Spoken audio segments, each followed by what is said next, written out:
Welcome to the Gay Buddhist Forum, where teachers from all schools of Buddhism offer their perspectives on the Dharma and its application in modern times, especially for LGBTQI audiences. These talks are offered freely to the world and made possible by appreciative listeners. If you would like to support our efforts to share the Dharma with underserved audiences, please visit gaybuddhist.org. There you can donate, find a list of upcoming speakers, or enjoy many hundreds of these recorded talks dating back to 1996. Okay, and it's time to go around and say our names. If you're here for the first or second time, would you also indicate that when you say your name, please? My name is Douglas. Joe. Howard. I'm Carl. John. George. Name is Jay. Baruch. Peter. Rich. Scott. Daniel. Charlie. Bill. Peter. Tony. Bob. And John. Jack. Peter. Marty. Richard. I'm Ray Dyer. Jim. Age. Doug. Bob. I'm Tom. Dave. Herbie. Leor. Richard. Jerry. Steve. Lee. Buck. Michael. Tatwan. Don. Second time. Peter. Juan. Jason. Ollie. I'm Ed. Michael. Tom. Paul. Marvin. Chen. Okay, our speaker today is the Venerable Amy Miller. She grew up in Philadelphia, but she came to Tibetan Buddhism and to California in about 1987. And she organized a Tibetan Buddhist group in the city in 1990 and began teaching in 1992 and ordained as a Buddhist nun in 2000. She has great administrative skills, and she was director of our home away from home, the Vajrapani Institute, in its canyon, Redwood Canyon in Santa Cruz from 95 until 2004. And she has also organized pilgrimages to Tibet with various organizations, and she has assisted the travels of Tibetan speakers internationally. And she also is a woman of discipline, and she has completed a 7-month solitary retreat at Vajrapani.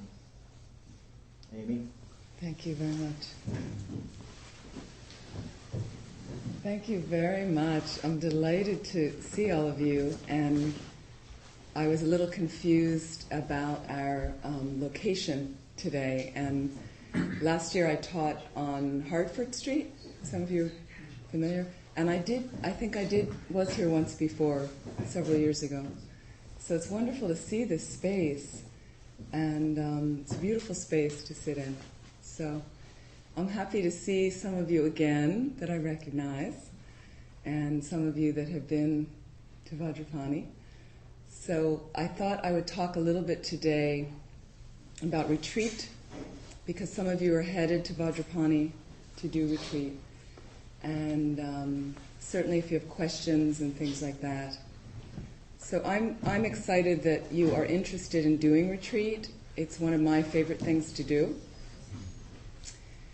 And I would say there are a lot of ideas we have about retreat, and a lot of those ideas seem to fit a structure that we feel it has to look a certain way and be a certain way. But what I've come to know after I do, most of the retreats I do are 3 to 4 month retreats. And a place that has worked really well for me is a place very high in the mountains in Nepal, near Mount Everest. But I've also done retreats at Vajrapani Institute. So what I've learned from those periods is retreat is actually what I'm going to make of it. And also, please interrupt me if you can't hear me or you don't understand a word that something I'm saying. So it used to be that a lot of Westerners feel that, or people that live in our countries, feel that retreat has to be silent, and I have to get up at 3 a.m, and I can't eat any meat, and there's certain rules, and there becomes a rigidity to that. So what I found is that a structure is really important. However, we're trying to get to having a flexible mind. So that means that there has to be some flexibility. And so initially I started in a lot of silence, and I set my schedule and and every session was about the same, and I wouldn't deviate from that. But as I a little bit matured in my retreats, and I'm still pretty much a beginner in many ways, I learned that every day is different and every day is the same.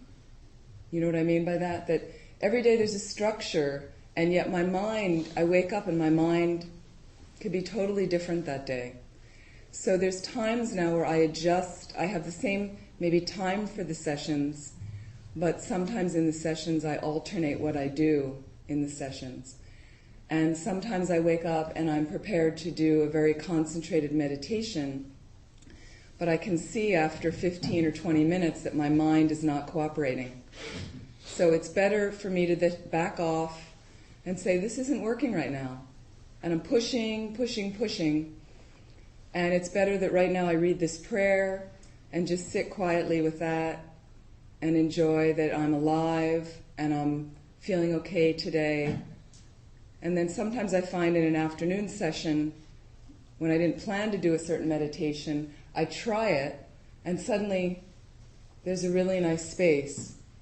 So I would just encourage you to check out the flexibility and see, especially I'm talking more about solitary retreats, but even in group retreats, we've adjusted schedules because we found out that this isn't really working for people.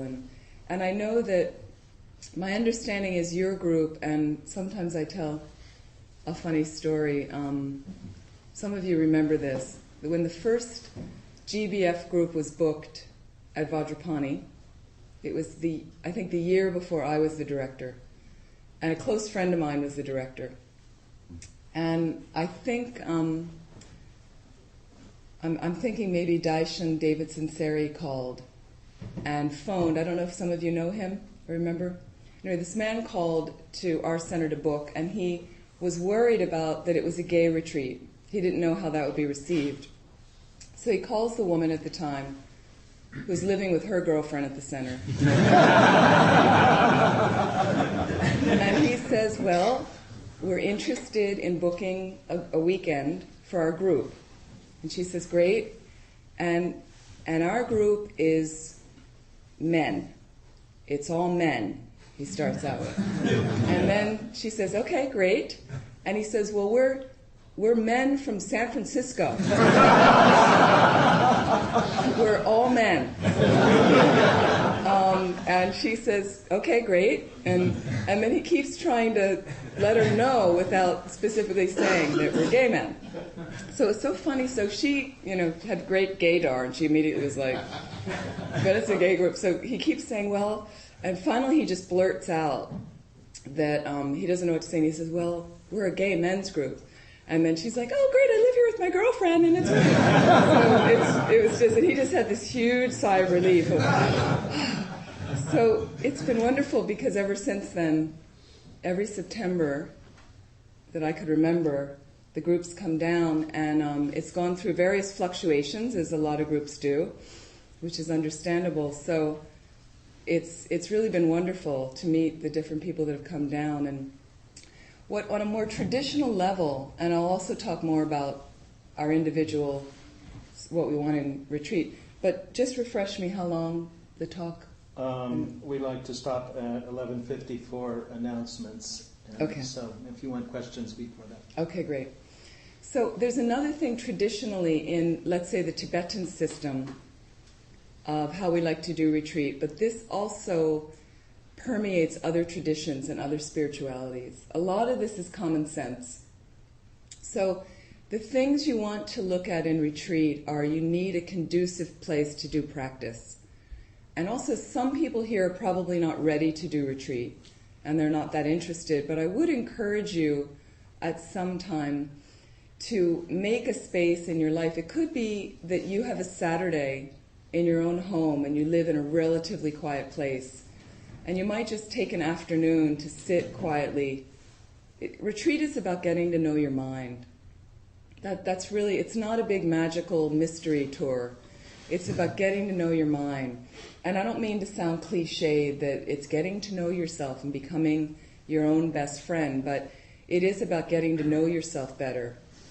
And a lot of those passages for me have been about accepting myself, and that means all the mistakes that I make and all the little pockets of myself I'm not comfortable with. It also is a place for me to forgive myself for stuff that I've done that I haven't been happy with. And then also rejoicing in all the good that I have in me and all the good that I'm able to do for people. So these are places, those three exercises for me, acceptance, forgiveness, and rejoicing, are a major part of retreat for me. And it actually is, it doesn't leave my everyday life now, because you can keep that retreative mind with you all the time. So I really find it difficult more and more as people say, I have an altar set up and I have a sitting place, or when I come to Bartlett Street, that's Dharma practice. That's my spiritual practice. And when I'm pushing my cart in Safeway or Whole Foods, I'm not practicing there. Then I think we've missed it. So for me, it's got to be everywhere.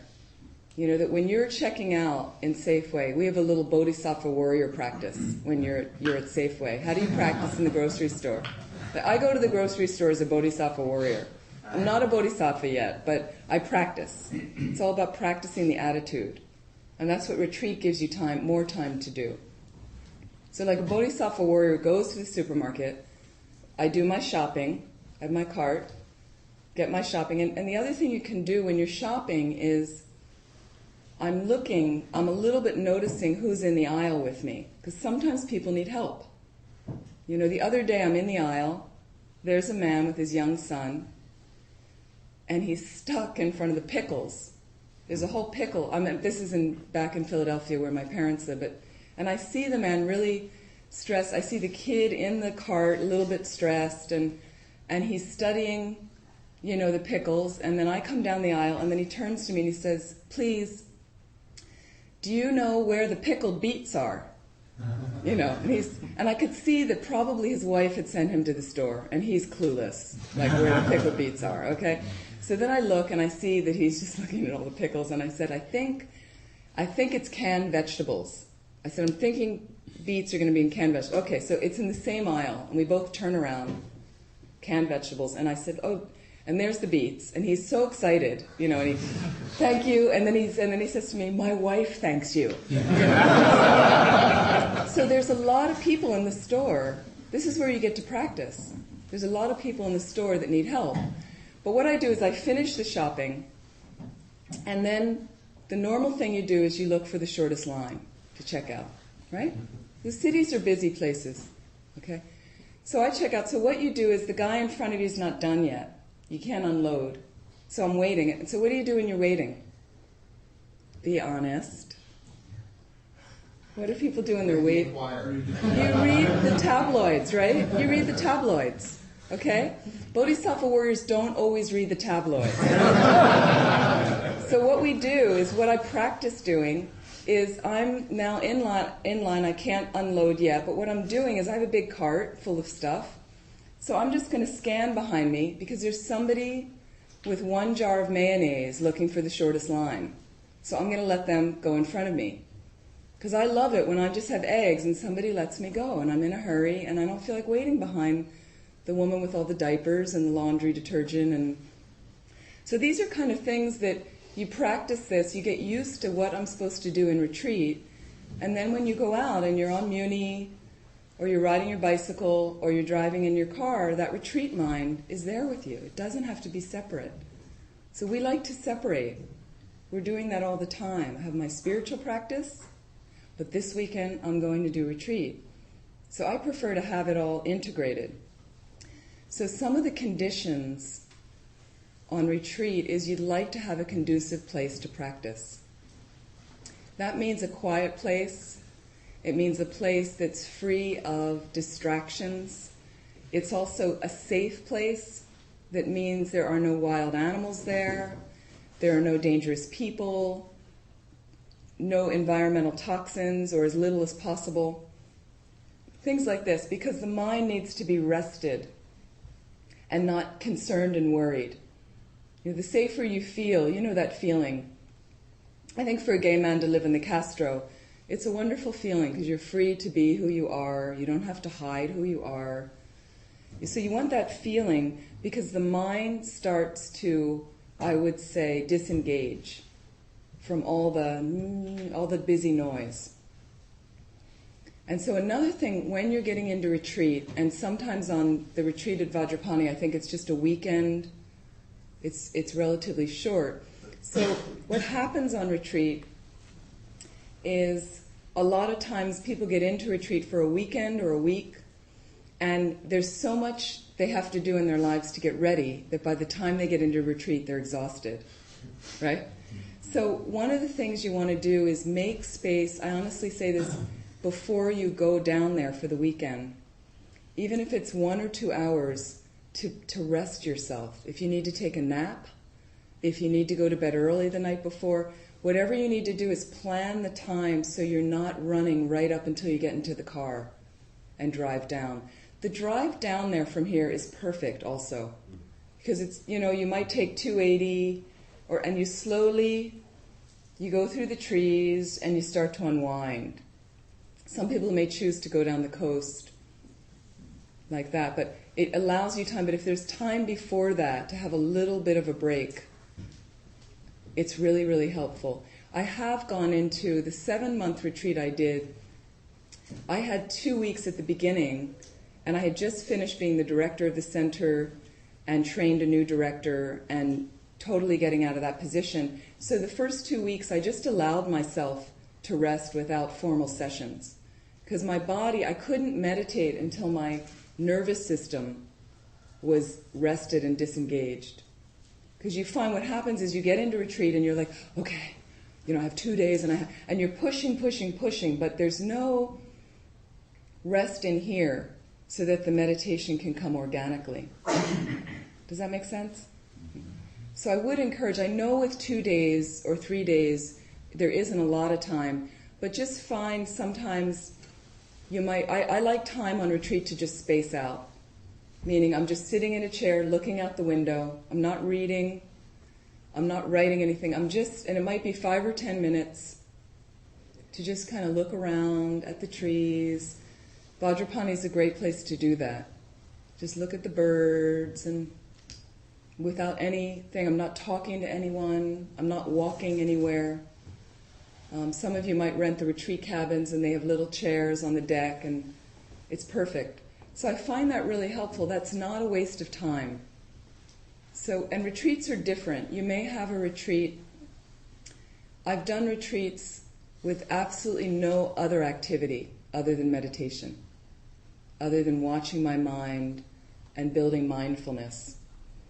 Some people choose to also write on retreat. They might keep a journal. Some people may read on retreat books that are conducive for their practice. That can be helpful. Some people listen to music or CDs. Some people may watch DVDs of their practice. There's no rule that this isn't allowed or you can't do that. Things like that. It really depends on how, and also with a group, obviously you'd have a structure, and people would want to stay within that structure. That's great. But sometimes on your own or in your own time, if you find it's not too distracting and you're not bothering anyone else, it's really what you feel might work for you to put you more in a conducive space. So again, on a traditional note, It's helpful to have supportive people to serve you. Vajrapani is great for that.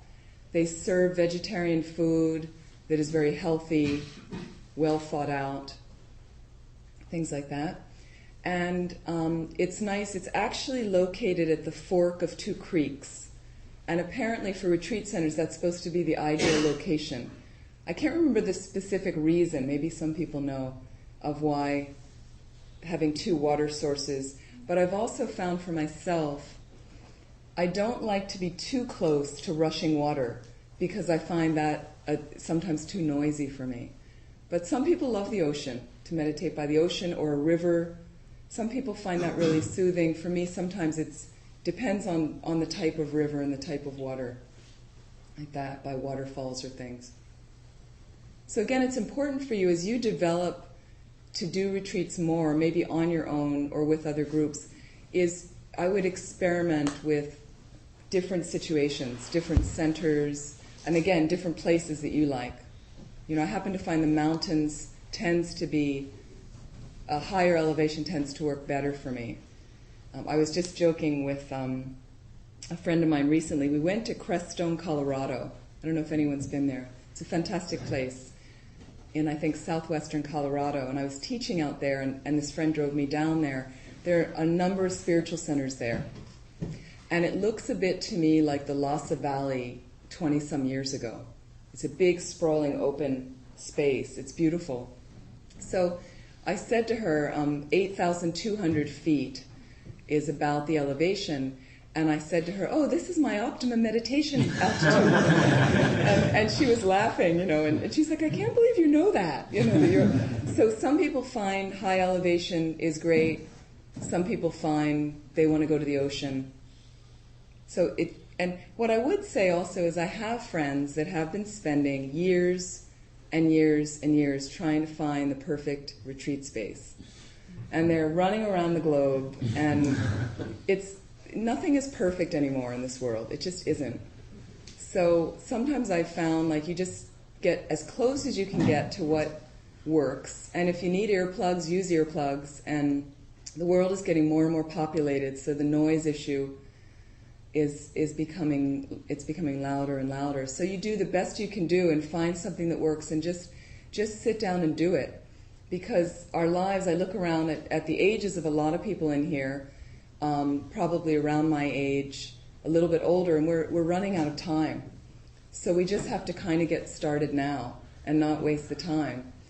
So that's one thing I would say in encouragement. Another thing, just before I take some questions, is look at your own mind in what you can simplify in your life. So I have been staying a little bit with my parents. They're old now and they live outside Philadelphia on the East Coast. So I just cleaned out 50 30-gallon garbage bags from their house. It didn't even make a dent. I mean, so I lead a really simple life, but look at things in your life you might like to simplify. Because what often happens is we have this idea of ourselves, and part of us says, I want to meditate more, or I want to learn how to meditate. But I can't do that because I have this, and this. So it depends on your priorities. If meditation is really important for you, is it possible to take this 3-hour block that you spend maybe surfing on the internet, or hanging out in a cafe with your friends, or going to this party, or whatever it is, watching videos, whatever your thing is, and take an hour of it and change it and move it over to this category, meditation. So it's possible to do that. You just have to be honest and look at your life and see, what am I satisfied with? And there's always these little parts of our lives we're not that satisfied. So that's what we practice at. That's what we work at. And so what of that can I change? And then maybe what of your actual physical surroundings is not working? And what can I simplify? So you might have that closet in your house that needs cleaning out, but it becomes a big burden. So you don't have to do the whole closet at once. Maybe every week, 1 hour to cleaning out the closet. In a month, it's probably finished, or 2 months. So break down these things so that it doesn't become a huge hurdle. And then suddenly there's clean space. I personally like a clean space because my mind feels clear in it. If I have too much clutter and too much, I have to get to that room and that desk is piled high in these drawers, my mind's always kind of going off in these little areas. So I have found that helpful is as I simplify, I find I have less desires. Okay, so that's an interesting one. And the other flip side of that, which is another retreat condition, is being satisfied with what you have. So that's a tricky one. So aren't we always trying to kind of, a little bit, make it a little bit better? Especially our society. Unbelievable. It is just unbelievable. How, I see people all the time. A friend of mine just got a new mobile phone last year.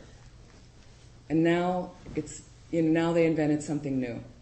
So I see he's, I just got this. It's okay, it works fine, but now I need that one because it does it a little faster. So look at those kind of things in your life. What can you be satisfied with? Because that lends to a restful mind in a retreat situation, I have found. So that means that when the food comes, if somebody's cooking for you, when the food comes, whatever it is, it's okay. Because we often have this thing, and we get very attached to food. Those of you that go to Vajrapani, I just know the scene when groups would come, because sometimes food is all you have to kind of control. On retreat, it's me and my mind. So people start, and immediately the first day, there's not enough protein, and I want more squash, and I want this, and when are you going to have pasta? And I see people get into these things because it's the only thing left for them to kind of go out to. And so it's an interesting one to just watch that. I've watched my mind in retreat. The food would come and there'd be like, I don't like this. I don't like tomato sauce. Or and then I just laugh at myself. So humor is really helpful in retreat. It's helpful in life, I think. But that ability to not take myself so seriously, and it's interesting because retreat, you see people, I'm meditating now. It's a very serious thing. And it doesn't have to be that serious. And I've also had some lamas, some of my teachers were in retreat. And I was surprised because I have this idea that it's very strict and you don't see anybody for that time you're in retreat. And one of them kept inviting me for dinner during his retreat. And I'd arrive at the room and the attendants would say, Rinpoche is in a session now. Okay, so I'd wait. And then he'd finish and then I'd go in and there he was. Hi. How are you? So there's lots of different ways to have a relaxed mind. And I would just say to encourage you to enjoy. Because I did a very serious purification retreat some years ago. It was a 3-month retreat. And it was in Nepal. And my teacher was there just before I started the retreat. And he has a little cave there. So I think a few days before I started, I went into the cave to meet with him. And as I was leaving the cave and kind of ducking my head to get out, all of a sudden he called out to me, enjoy. And I turned around, and this retreat isn't supposed to be very enjoyable, is what people told me. So I turned around and I said, excuse me? And he said, remember, the most important thing is to enjoy. And that was some of the most helpful advice I got. Because sometimes on retreat, we're pushing, grinding, you have your whip out, I'm not good enough, you had a lousy session, I have no concentration. And every time that voice came up, I had this little voice, another voice that said, enjoy. So it really helped me because I could kind of laugh at myself. And it actually it was a fantastic retreat. I had so much fun on this retreat and actually went through a lot of purification on it.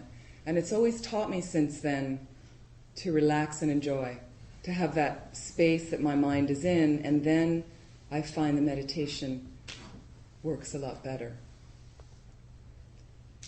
So does that make sense? Is that? As Lama Yeshe would say, are we communicating? But do you have some questions? Any questions? Yes? Hi, Ling. Hi. When you say that on that retreat retreat that you so enjoyed and had so much fun that you went through a lot of purification. Can you say a little bit about what that consisted of or what you mean? Right.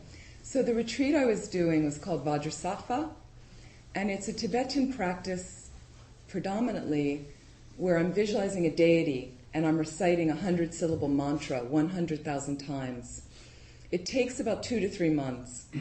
And so what happens for people on this retreat is it's a deep purification practice, and that means that you may suffer a lot on the retreat physically and mentally. When you're purifying, it tends to bring up negative karma, and it can come up in a variety of ways. So I've had friends that had migraine headaches on the retreat and lots of physical ailments, stomach problems, skin rashes, because stuff is coming out of you. That's the symbolism of it. But it actually physically does bring things out of you. But the thing is, I found that better to do it in that retreat setting than when I'm dying and I'm not really going to be that much in control of my mind. And then to have purification happening. I would rather do it where I set aside 3 months, when I'm healthy, when my mind's somewhat working, and then to do it like that. So I had every day for, the retreat took me actually 2 months to finish the mantras, but I continued on for a while after. And I had a horrible cough until I finished the last mantra. It was amazing. I finished the last mantra and the cough ended like that. So for me it was just a sign that this was part of the purification. It was a really bad cough. And also some nights I didn't feel well and I think I had a fever. And if you don't feel well on retreat sometimes, I just went to bed early. I just did a short session and then went to bed early. You have to take care of yourself on retreat. You need to get enough rest. And so every day, though, in the 2 months, it was very odd. I had little physical manifestations all over my body. I had an eye infection. Everything lasted 2 to 3 days, and then it would turn into something else. It was bizarre. I had an eye infection. I had my thumb got infected. My toe got infected. I had a backache. It was just like that. Things just crawled around my body. And so what happened is I got really happy because I knew I was purifying. But it wasn't insurmountable. It wasn't the kind of thing where I couldn't get out of bed. And so after like the eye infection, I thought, oh, it's getting better. And then the next day I wake up and my toe is all blown up. And I was like, oh, okay. Well, I hope it doesn't get worse, and so it was really interesting like that. And sometimes at the end of those retreats, you will have signs, dreams that you have purified. You could be drinking milk, you could be skiing in white snow, or see a temple with beautiful flowers and a beautifully adorned temple. You could be wearing beautiful clothes like that, and those are signs of purification. So I had a dream once, right at the end of one of these retreats, that I was in a shower in a bathhouse that was magnificent, marble with pearls on the ceiling and crystal, and I was showering in this beautifully white-tiled, pristine bathhouse. And then when I looked down at my body, it was me when I was 11, like prepubescent, like totally innocent body. So it was really interesting. So I took that as a sign of that the retreat had worked well. So you get things like that sometimes. So even after short retreats too. Yes. Yes. When you say that you, in this practice of chanting to a deity, can you tell us, is it a secret who the deity is? No, Vajrasattva is the name of the deity. Vajrasattva is a Sanskrit term. Dorje Sempa is the Tibetan. Dorje represents a thunderbolt, or Vajra in Tibetan. So Dorje Sempa is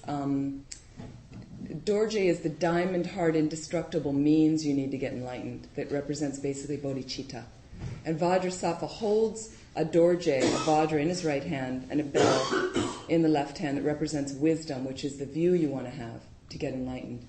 So Vajrasattva is basically the being of the dorje, the one who, through those indestructible means of purification, will help get you enlightened. So what I did is I didn't actually chant to Vajrasattva, but I would visualize Vajrasattva either on the crown of my head or as myself, because I had the initiation, so I could do that. And then I would recite this mantra with various light coming through me that was washing out the negativities. Do you have a sense of communing with this deity? Mm-hmm.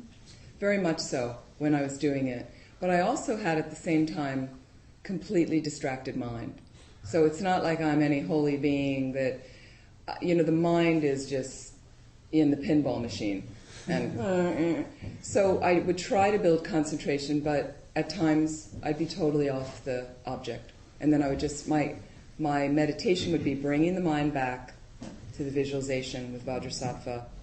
And sometimes I'd have a great feeling, and other times I'd be distracted. And that's basically how retreat goes for most of us. And that's okay. Now I'm okay with it. In the beginning I used to get so down on myself that I can't meditate and I have no concentration. We all know that mind, right?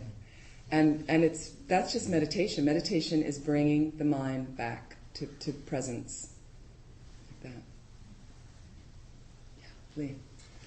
Not really a question. I just wanted to thank you for this. And I wanted to say that I hope that you will write it. I envision the title as Practical Wisdom for the Developing Buddhist. It reminds me a little of Lama Zopa Rinpoche's from Vajrapani, transforming suffering into happiness. More day to day. It's so interesting that I'm getting these messages from the universe. I've been writing since I wrote a lot in my 20s, and I started to write a few years ago, and I've got kind of the beginnings of various books, and people keep saying to me, you need to write this down. And so it's interesting that I keep hearing that. So maybe at some point I'll put something together, and that'd be nice, yeah. Because I was just living in India for a few years, so I was sending passages to people of my experiences there, and that's where people started to say, you need to publish this. And so it would be nice to include some practical, because my Buddhist practice is very practically oriented. And I just find that helpful for most of us, because most of us are working people, and you need to be able to practice when you're walking down the street and driving your car and in the supermarket and things. So thanks for saying that. Yes? This may be a situation that faces everyone someday, and that's what do you do when you get older? I have met with a couple of senior groups at retreat centers. We've been on a committee at a larger group, and frankly, we give it up. The logistics for older people are just too difficult. So the only solution that we came up with is not really a solution, but it's develop your practice to the point where you don't need anything or anyone, so that you can do it wherever you are. If it's in a senior community or whatever, you just don't need people. Now that's heartbreaking in a way, but if your heart breaks, there it is. I just had this thought that there are lots of younger people who might want scholarships, and seniors could sponsor scholarships or part scholarships or something for a minimal amount of this, just to help you get over the rocks if you can't see at night, to help you get to wherever the libido is. And minor things like that, just getting up and down the stairs at Vajrapani, which I love so much. There are numbers of chairs and rocks and everything. And by the way, I have your Buddha Chashka that you gave me decades ago. Right next to right next to my oxygen bottle. But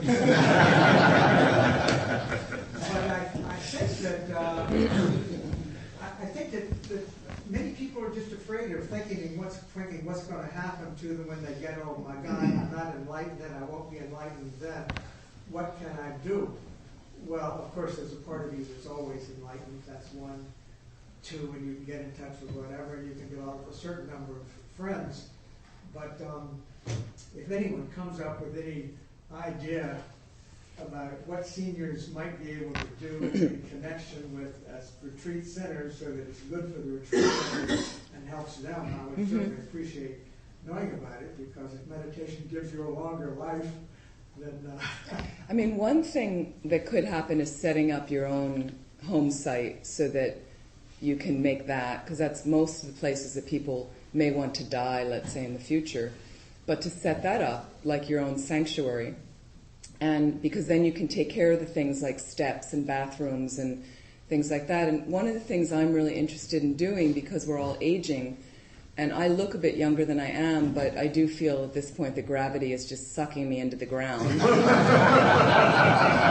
It's incredible, you know. My sister and I were just comparing notes, and, you know, the body just, you know, it's like, whew. So I'm going to settle for a while in northern Vermont on the New Hampshire border to run a center called Milarepa Center. And there's only an old farmhouse there and an old barn, and our wish is to develop a retreat center there. There's 300 gorgeous acres.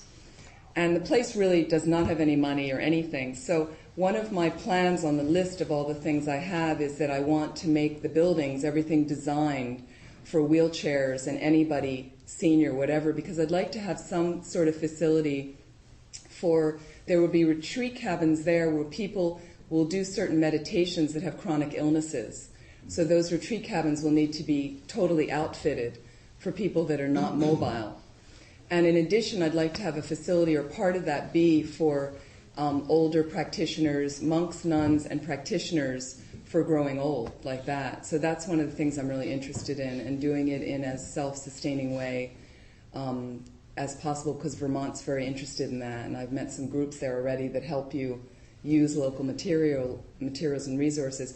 So it's starting to develop, because our organization, FPMT, is starting to look at that as well. But now I have a property. It's not mine, it's the organization's, but I just want to try. I don't know if Vermont will let us develop and what we'll do, but we're going to try.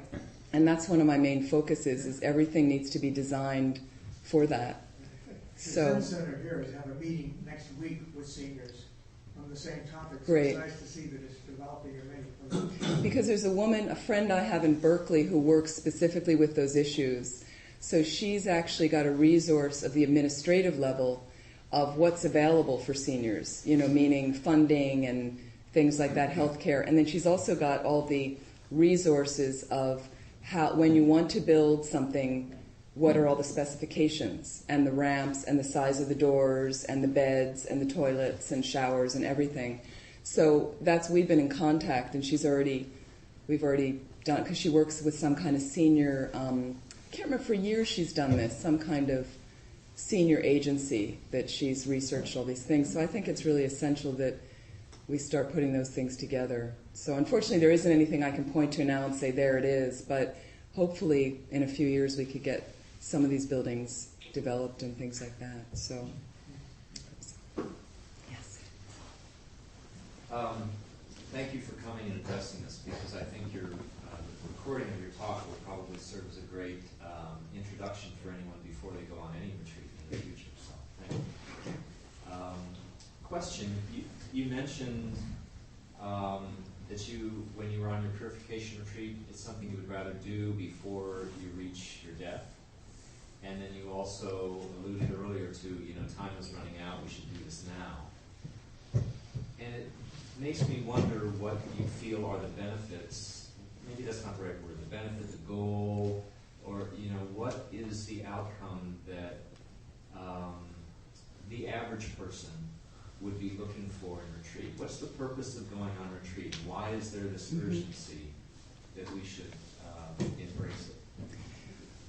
My feeling is, on a spiritual path, and this is hard for a lot of busy Westerners in here. I know we're not all Westerners. There's probably some Asians among you. I've found meditation is really key to that, to spiritual development.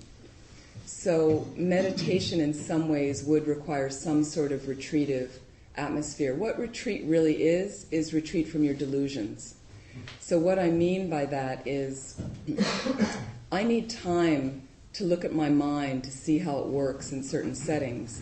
And when I go into work and I get angry with my boss, or get angry with a coworker, or somebody's irritating me, I don't have as much facility there or space to be able to look at, well, what happened? Why is that bothering me? So that's why we take ourselves away, and you can just do this in your home every day. People sit every morning, every night, or any time you have time, to step back and look at my mind and so what happened? That I messed up today at work, and, oh, I see, let me replay the conversation. And then when I replay it, I realize, okay, then that person said that pushed that button for me, and what I did is then I reacted back and yelled at them. And so what happens is, in retreat and meditation, I'm able to then look at and say, yes, I have anger. That delusion comes up a lot. Or my delusion, we have many delusions, but you know which ones. Some of you know certain ones are yours more. Some people are very prideful. Some people are extremely attached and consumed with desire. So there's many different delusions. And then I start to see what is manipulating my mind. And so in retreat, I start to identify it. Tibetan Buddhism is not about repressing, these delusions. I have to notice it. Oh yes, this is what's going on. And now what are the techniques to counter it when it happens? So I practice that in retreat, understanding the negativity of the delusion. And then I practice it in retreat so that when I'm back out in front of the person, I have a little bit more facility to battle it. It may take the 80th time with that person until I get it right, but this is about practice. Meditation is about practice. Well, and what you're describing, I think, is really helpful in, is living a better life, improving the way we relate to others and all that. What I'm wondering is there something you were alluding to that we must do before we die that retreat assists us in? I was going to use a little profanity for a moment. I was just thinking you really have to get your shit together. And in many ways, and each of us, it's your own individual way you're going to do that. So I can't say that one way is the best way, but what I mean is I would highly encourage some form of meditation daily. And it's very hard to get that started. I know some of you have that started, and some people are dying to get that started. It's hard, and what it means is having to sit for a long time, and I mean years and years, with a really distracted mind. But that consistency of sitting every day quietly and setting a positive motivation in the morning for my day, and maybe looking at the end of the day, how did the day go, and dedicating any positive energy towards my being a good person and leading a good life and making some progress, and creating and maybe increasing those periods a little bit each day, because that space gives me spaciousness in this heart-mind experience. So the mind in Tibetan Buddhism is located at the heart. It's not the brain. I'm talking about a subtle energy system. And so I want to keep increasing this until it's completely open. Because when it's completely open, I'm able to equally engage with everyone with equal respect and regard and that spaciousness and kindness and things. If you don't have any walls in here and constrictions, then other people have nothing to tangle with you over. So even you see with hostility, when hostility meets His Holiness the Dalai Lama or some of my teachers, or when there's space, there's nothing for them to hit against. So they just end up going right through. People where there's conflict and hostility, they want to come up against something. So for me, my practice is really whoever is in front of me and whatever is in front of me at any moment, how open can I stay to what's happening? And I found that very helpful in meditation. However, there are a lot of different meditations you can learn. So I couldn't say what actually is best for you. It's nice to try different things. The Zen tradition or the Tibetan tradition, the Vipassana tradition, and see what you find really works best for you, and then continue to do that. But I find making that space in the mind, the more I meditate and have a moment with myself to set the motivation, then later in the day, if I have a conflict with somebody, I'm more able now to call up, wait a minute, I had a really positive motivation for the day that was about me being as spacious with others as I could and trying to help them as much as I could. So am I going to yell at this person now? That wasn't my ideal today. But so I catch it a little bit more quickly now. But you have to also be willing to know you will make mistakes and fall flat on your face. And I just pick myself up and say, well, I blew that. And the next time I see that person, I determine that I will be more patient with them. And things like so. That's a practice, because we know how to practice, right? Look at the things we practice at that we're really good at. Our technology, right? We're unbelievable with that. You know, I see people, they get a new computer. First of all, how much time did you spend researching what computer you would buy? Or mobile phone, or DVD, whatever system, or flat screen TV, or it's incredible, right? So what about your mind? What about our minds? Because I'm not taking the flat screen TV with me when I die. Can't, but I'm taking my mind with me. So that seems to be pretty important, but our society doesn't influence us that way. Like that. So we have to protect a little bit, protect your mind, and be careful what influences are coming in and things like that. So that's the answer. You take your mind with you when you go. Oh yes. Okay. And all of its imprints, all those karmic imprints that you planted, all those seeds. Well, that's a good note to end on.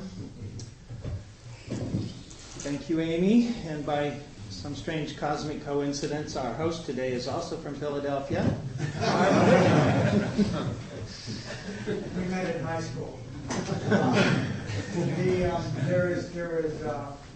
There's some grapes out here, and some cookies, and hot water for tea. And be careful when you open the tea machine if you don't know how to press the right button. You know, the water is very hot. Please wash your cups after you use them.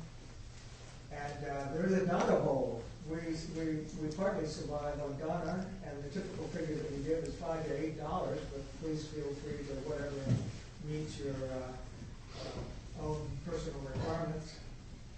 And there's a sheet out there you can sign up if this is your first time. I don't think anyone said their first time. Someone said their second time. But sign up if you want to get on the newsletter. And there are copies of the latest newsletter out there too.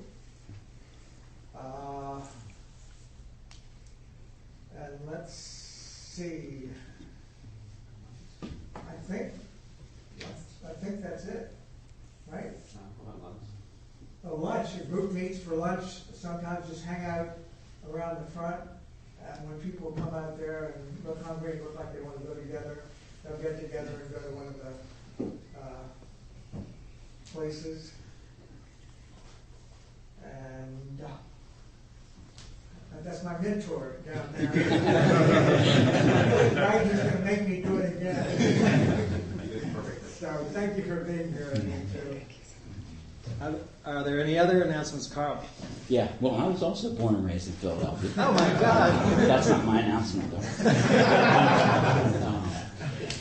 though. Speaking of retreat, the annual LGBT retreat is coming up next month at Spirit Rock. It's in the Vipassana tradition. It's a 5-night silent retreat that has its wonderful structure to it that you're able to break and do what you need to do.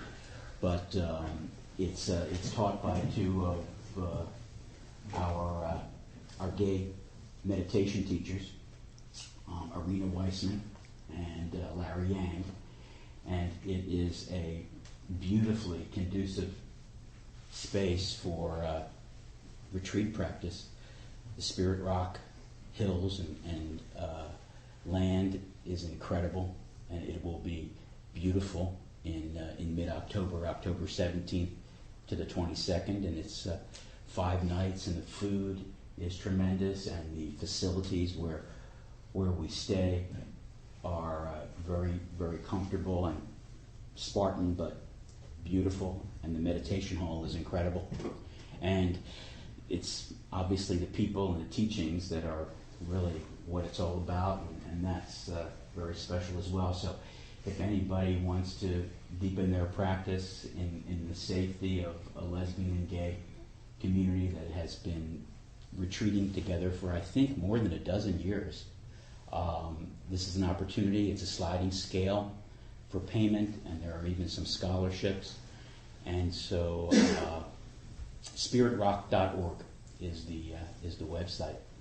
So many of us have been over the years and hope to see 4 of us. Thanks. Michael? My name is Michael, and I'm not from Philadelphia.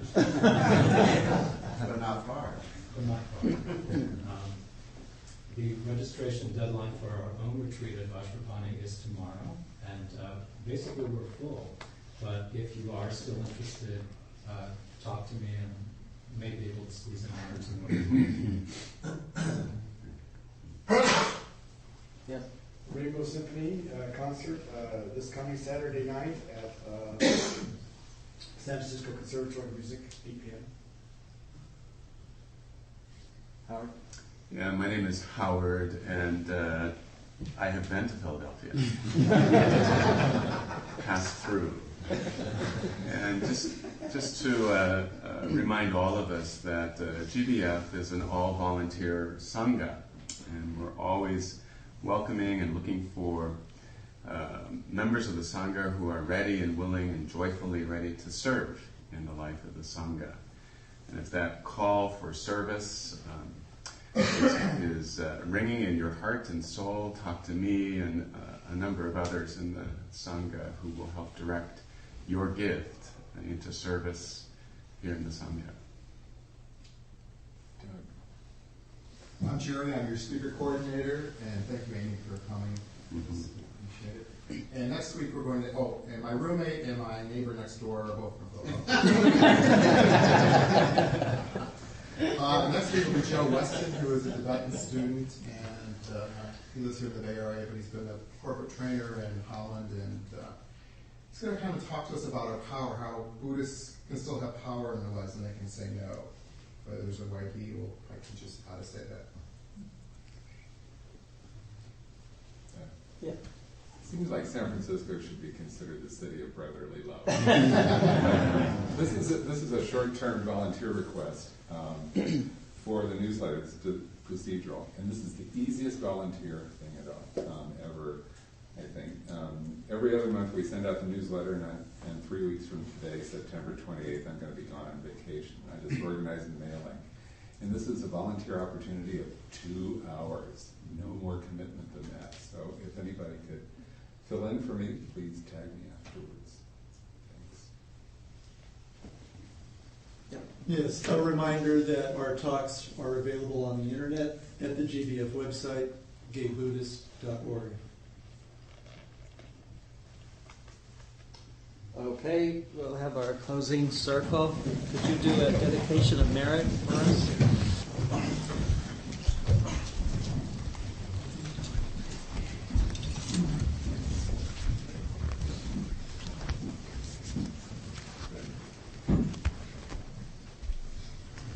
May all of this positive energy that I feel in this room right now, may we invest it in all of our present and future goodness, wisdom, compassion, loving kindness, to help us flow to a place of full awakening, because from that place as Buddhas, we will have an unlimited capacity to be a benefit to all other living beings. May all beings be happy. May all beings be healthy. May all beings be free from suffering. May loving kindness manifest throughout our lives.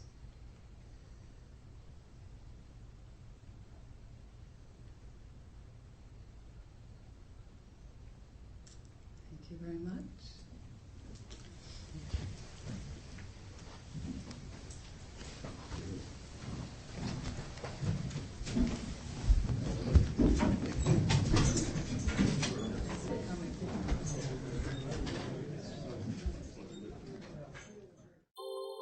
Thank you for listening to the Gay Buddhist Forum. If you would like to hear several new talks per month and be notified of upcoming speakers so you can participate live, please subscribe to this podcast, like us on Facebook, and join our mailing list by visiting gaybuddhist.org.